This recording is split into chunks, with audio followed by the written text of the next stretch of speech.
Olá, colecionadores e seguidores do canal Coisa de Colecionador. Eu estou gravando, né, uma pequena série de vídeos, são 4 vídeos mais ou menos, esse daqui é o último, a respeito da minha iniciação como colecionador nas 4 áreas, basicamente, que eu gosto, que eu coleciono, né? Que é a literatura, que é o rock, que é os filmes e as séries, e hoje, agora, nesse vídeo aqui, eu quero falar sobre as histórias em quadrinho, tá? Muita gente me pergunta como é que começa isso daí, é uma coisa natural, espontânea, é uma coisa que você toma um momento, que chega um momento que você toma uma decisão, como é que isso daí acontece? Eu já falei, né, de literatura, já falei do rock, já falei dos filmes e das séries, e agora aqui eu vou falar das histórias em quadrinho. E isso é um assunto que eu acho por demais interessante. Gostaria, inclusive, que vocês nos comentários colocassem como é que foi a sua iniciação. Você se considera um colecionador? Você acompanha o canal Coisa de Colecionador? Porque nós temos aqui também muitas dicas para colecionadores aqui, tá, gente? Não só do o que colecionar, mas também e principalmente como colecionar, como guardar. Isso é muito importante, tá? É tão importante ou mais importante do que colecionar. Você pode colecionar até tampinha de refrigerante, ou sei lá, ou latinha de refrigerante, ou de bebida alcoólica, sei lá, do que você quiser. Mas você tem que ter muita organização, muito critério, muito cuidado, muita atenção, né? Manter tudo limpo, organizado, de tal forma que vale a pena você ter a sua coleção, acessar a sua coleção, exibir a sua coleção, tudo isso é muito importante. Bom, vamos lá. A história em quadrinho entrou na minha vida de uma maneira muito alegórica, digamos assim, né? Muito curiosa. Novamente, eu vou ter que falar, como eu falei nos vídeos anteriores, da minha mãe, logicamente, porque é fundamental o que os nossos pais nos apresentam quando a gente é criança, é adolescente também e até um pouco mais. Por quê? Porque é através deles que nós vamos criando a nossa bagagem cultural, tá? Não resta dúvida. Nem tudo que o seu pai, a sua mãe te apresentam vai entrar na sua bagagem cultural. Quer dizer, vai entrar de uma forma de um conhecimento, mas às vezes não vai entrar como uma coisa do seu gosto, né? Nem tudo que me apresentam vai virar o meu gosto, é claro que não. Muito bem. Isso acontece. Isso é normal. Eu vejo muito pai, muita mãe hoje em dia, modernoso, liberal. Essa coisa de ser liberal eu acho meio criminoso. E a visão desses liberais é que eles não podem nem apresentar coisas para os filhos, porque eles têm que dar liberdade dele escolher o que ele quiser, gostar do que ele quiser, pensar do jeito que ele quiser. Isso é uma solene idiotice, burrice, estupidez, porque, na verdade, você está deixando o seu filho para ser influenciado apenas por outras pessoas. Pelas escolas, pelos amigos, pelos parentes e etc. e outros conhecidos, tá? É uma burrada, burrada. Você apresentar para o seu filho as coisas do seu gosto, os seus livros, as suas séries, os seus filmes, as suas músicas, os seus quadrinhos, não vai interferir diretamente na formação da personalidade dele, não. Vai apenas abrir portas, apresentar possibilidades para ele. Se ele vai gostar ou não, se ele vai continuar ouvindo ou não, se ele vai desenvolver, se ele vai colecionar no futuro ou não, aí é totalmente imponderável, é totalmente imprevisível, você não sabe. Mas é obrigatório aos pais que apresentem as coisas que gosta, que aprecia, da melhor maneira possível, apresente bem, com qualidade, com capricho, com cuidado, para ver se ele vai gostar ou não. Ele, quando eu falo ele, ela, o filho, né? Ou a filha, isso não tem a menor importância. É muito importante, tá? É muito importante. E dessa forma, minha mãe fez isso. Ela fez com coisas que já tinham uma bagagem, ela já tinha uma bagagem muito grande, que é o caso da literatura, que é o caso da música. Ela tinha uma bagagem na literatura, ela me apresentou vários escritores que eram mais do gosto dela, outros que não eram tanto do gosto dela. Eu passei a gostar mais dos que não eram tanto do gosto dela, que é o caso, por exemplo, do Júlio Verne, que foi ela quem me apresentou, né? E já na música, menos. A música clássica que ela me apresentou, eu gostei. Muitos autores. Já a música brasileira que ela gostava, eu não gostei. Normal, tranquilo. E a mesma coisa aconteceu com as histórias em quadrinhos. Logicamente, minha mãe não era fã de histórias em quadrinhos, apesar que ela conhecia alguma coisa, tá, gente? Isso é uma coisa que já é extraordinária.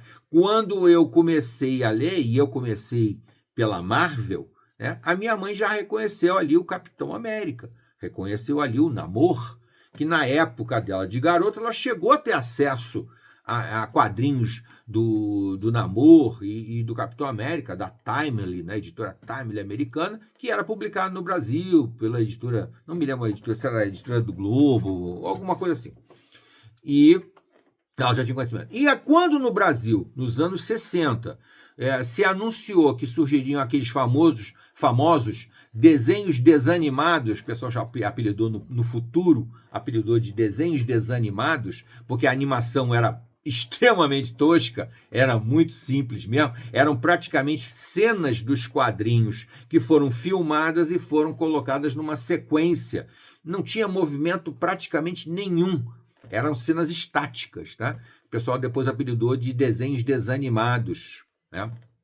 E que essa tecnologia, que é praticamente um stop motion dos quadrinhos, né? Porque o stop motion é feito com animação de bonecos, né? De estátuas e de bonecos de massa e tal, lá nos anos 60, anos 70, para fazer uma movimentação de algum bicho, de algum monstro, ou de alguma figura mitológica, tal, stop motion. Era um stop motion mais ou menos dos quadrinhos. E aquilo foi anunciado na televisão, na época, e ia estrear esses desenhos. A editora Ebal, famosa editora Brasil América Limitada, que foi a nossa iniciação nesse universo, a minha iniciação nesse universo dos quadrinhos, resolveu trazer as histórias desses personagens da Marvel para 3 edições aqui no Brasil, três títulos aqui no Brasil. Naquela época os títulos não podiam ser, não era fácil você registrar um título novo, era difícil, tinha uma série de burocracias para uma editora lançar uma revista nova. Ela não podia botar assim, vou lançar a revista do Capitão América. Não, não é assim, não funciona assim. Você tem que ter já uma revista registrada, né? E para então publicar algum material. Então o que eles faziam? Eles pegavam títulos antigos que eles já tinham lá nos arquivos dele e mudavam os personagens que eram publicados naquelas edições. Então na editora Ebal, nessa época uma grande estratégia de marketing, né? Naquela época nem se falava em marketing, mas já na estratégia de marketing, ou eles fizeram uma saturação de mercado. Eles lançaram os heróis da Marvel através aliás, não eram nem da Marvel, naquela época se falava, eles falavam heróis da Shell, porque era um posto de gasolina, uma rede, né, de postos de gasolina da Shell, que o símbolo era uma concha e tinha um elefantinho também, que era o frentista lá, com um chapeuzinho, uniformezinho, tal, não sei o quê. E seriam vendidos, os primeiros números seriam vendidos nos postos, vendidos não, né? Seriam dados como brinde. Você abastecia o carro e ganhava de brinde uma revistinha, né? Um desses 3 títulos que estavam sendo lançados pela editora Ebal. Então foi uma jogada combinada, né? Televisão, lançar os personagens, aqueles 5 personagens na televisão, ao mesmo tempo a Ebal lançar as revistas e os postos Shell promoverem, foram quem basicamente custearam trazer esses desenhos para cá, dublagem, essa coisa toda. E os personagens escolhidos foram 5 que foram escolhidos pela editora para fazer os desenhos animados, né? Então tinha o Capitão América, o Homem de Ferro, o Thor, o Namor e o Hulk. E no Brasil, as edições em quadrinhos saíram. A revista Capitão Z, que já existia na Ebal, ganhou novos personagens, passou a exibir o Capitão América e o Homem de Ferro. A revista antiga da Ebal, Super X, virou uma nova com novos personagens, trazendo o Namor e o Hulk. E a Álbum Gigante trazendo o Thor sozinho, tá? Não houve muito capricho na época, não foi lançado as primeiras histórias, não foi um lançamento de primeiras histórias, foi eles pegaram um determinado ponto e lançaram. Não havia uma preocupação muito editorial na sequência, naquela ideia da Marvel, né, da cronologia da história da Marvel, apenas saiu. E foi esse daí o meu primeiríssimo acesso às histórias em quadrinhos, na revista Capitão Z, se eu não me engano, no número 0, Álbum Gigante no número 0, porque eu consegui no posto de gasolina, minha querida mãe foi lá no posto de gasolina, pediu por favor, pelo amor de Deus, porque a gente não tinha carro, não tinha como, né, abastecer lá. E trouxe para mim essas edições que eu consegui gratuitamente, a edição número 0, que era que ia ser entregue nos postos. A edição número 1 em diante já seria vendida em banca de jornal mesmo, né? E posteriormente, então, eu comecei a ler as de banca de jornal com muito, né? Muito equilíbrio, porque não tinha dinheiro para comprar tudo aquilo. E então eu comecei a ler, foi através da Marvel, da Ebal e dessas três publicações. O Capitão América e o Homem de Ferro, Namor e o Hulk e o Thor, tá? Posteriormente, a editora Brasil América, a Ebal, começou a publicar outros títulos da Marvel e eu meio que continuei pela Marvel. Apesar de que aí eu fui descobrir a editora Brasil América, que publicava muita coisa de outros super-heróis que até então eu não conhecia bem, já tinha ouvido falar, mas não conhecia bem. O Super-Homem, o Batman, a Mulher Maravilha, o Lanterna Verde e a turma da DC Comics.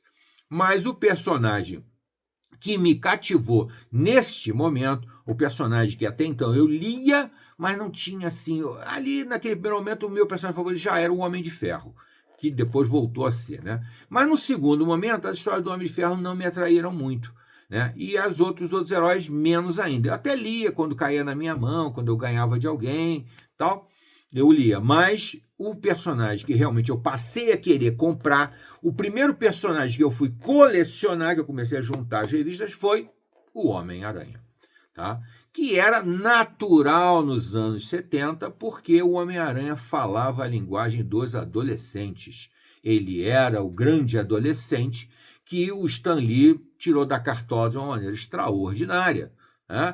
O primeiro herói adolescente que não era sidekick, que não era companheiro de algum herói, né? Não era o Superboy, o Robin, não era isso. Era uma coisa diferenciada. Ele tinha identidade própria, ele tinha problemas. Superboy e o Robin não tinham problemas pessoais. O Homem-Aranha tinha, não era o Homem-Aranha, era o Peter Parker, né? O Peter Parker tinha problemas pessoais que nós, naquela época, tínhamos também, né? Principalmente a questão da timidez, né? Do bullying que ele sofria lá, do Flash Thompson, aquela coisa toda, da namoradinha que ele queria ter, mas não conseguia nem chegar perto dela, porque tudo dava errado, sempre dava algum problema. Então foi uma empatia automática, instantânea e imediata. O Homem-Aranha se tornou, durante alguns anos, né? Sei lá, uns 2, 3 anos mais ou menos, o único personagem que eu tinha realmente vontade de ler, que eu comprava. Eu comprava o Homem-Aranha lá nos anos 70. Posteriormente, aí o Homem-Aranha, houve aquela, né, a morte da Gwendolyn Stacy, que era a namorada de todos nós na época, e que deixou a gente meio assim, Mary Jane, não sei o que e tal. Até hoje eu vejo a Mary Jane com um certo cuidado. Mas ela é que ficou, né, mais famosa, namorada do Homem-Aranha, nossa, né, até hoje e tal, não sei o quê, se consagrou. Mas eu, pessoalmente, ainda tenho essa restrição. E aí, na época, eu não gostei daquilo, eu meio que larguei o Homem-Aranha, fui assim, continuei a comprar, mas fui perdendo interesse, e aí surge a Ebal perde os direitos dos quadrinhos da Marvel, a primeira que ela perde, depois ela vai perder também o da DC, e aí os quadrinhos ficam num limbo, vem aquela Block Editores, que era um horror, uma porcaria, qualidade péssima, e finalmente cai na mão da editora Abril, que realmente trata o material com muito carinho, com muito cuidado, faz um trabalho muito sério de tentar organizar aquela zona de publicações no Brasil, principalmente na Marvel, que o problema mais grave era na Marvel, que o da DC as histórias eram muito estanques. As histórias tinham início e fim e acabava, não havia consequências, não havia continuação. As histórias da DC Comics não tinham isso nos anos 60, 70, até 80.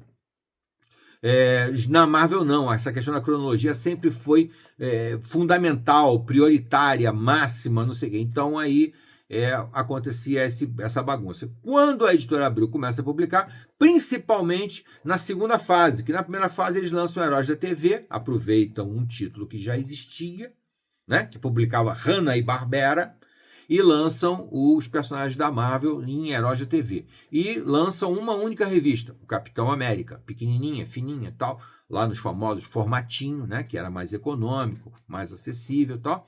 E nesse primeiro momento a coisa ainda fica muito bagunçada. Depois, já em 1982, se eu não me engano, eles vão lançar então a revista que mudaria os rumos de tudo e traria os personagens que passaram a ser os mais importantes para mim a partir dali, que foi Super Aventuras Marvel. Super Aventuras Marvel é um marco extraordinário. Eu diria que depois do Homem-Aranha dos anos 70, eu diria que é Super Aventuras Marvel nos anos 80 que vai marcar o meu universo de história em quadrinho, publicando material extraordinário que nunca tinha sido publicado no Brasil, de Pantera Negra, de Doutor Estranho e principalmente X-Men. X-Men que mudaria todo o rumo da história dos quadrinhos, não só aqui, não só para mim, mas para o mundo inteiro, né? Seria a grande revolução dos anos 80 nos quadrinhos, seria X-Men. Todo mundo gostava de X-Men. E X-Men saía na revista Super Aventuras Marvel. Nessa época, eu já comprava todas. Desde Heróis TV, que eu comecei um pouquinho atrasado, mas Heróis TV, Capitão América, que eu também comecei um pouquinho atrasado, mas e Super Aventuras eu comecei comprando do número 1. Número 1 de Super Aventuras eu já tive, que depois me rendeu uma boa grana quando eu vendi. Então, é isso daí. Tá? Isso daí é um resumo, um resumão da minha iniciação nos quadrinhos. A partir de, eu diria para vocês que a partir de Super Aventuras Marvel foi o momento em que eu decidi, não, agora eu estou colecionando e eu tenho que organizar essa bagunça aqui. E aí eu fui organizando a coisa, comecei a fazer as minhas pilhas, comecei a ensacar as revistas não ficavam mais soltas, ficavam dentro de um saco plástico, fechado, para evitar de amarelar as páginas, de enferrujar os grampos, uma série de coisas, porque as revistas naquela época eram de grampos, né? A famosa capa grampo, que hoje em dia até estão tentando voltar com isso, já tentaram uma vez, vão tentar a segunda, e eu acho sensacional. O verdadeiro formato dos quadrinhos, para você apreciar quadrinhos, ainda é a capa grampo. Logicamente, você tem que concordar que as edições de luxo são muito mais bonitas, são espetaculares, edições maiores, né, do que o formato americano. Lógico, tudo isso aí tem seu valor. Porém, o prazer do manuseio da capa grampo é maior, porque essas capas de lombada quadrada, para você abrir, é impossível. Se você abrir, você vai desmontar a revista. A cola não vai aguentar. E aí você, às vezes, tem aquelas splash page, né? Aquelas páginas duplas, né? Que a imagem é uma só em duas páginas. É ruim de ler, é ruim de apreciar numa edição de lombada quadrada, né? Não dá. Na de grampo, você abre com tranquilidade, né? Você não está deformando a revista para ler daquela forma. Então, gente, fica aqui o meu depoimento pessoal da minha iniciação no universo dos quadrinhos, que só cresceu absurdamente em todos esses anos, né, esses 40, 50 anos mais ou menos. Tá bom, gente? Fica aqui desse depoimento do canal do colecionador, né, do canal O Colecionador. E se você chegou até aqui, deixa o gostei. Não gostei? Faz parte da brincadeira. Se inscreva no canal que nós temos muito mais aí pela frente para mostrar para vocês. Até a próxima.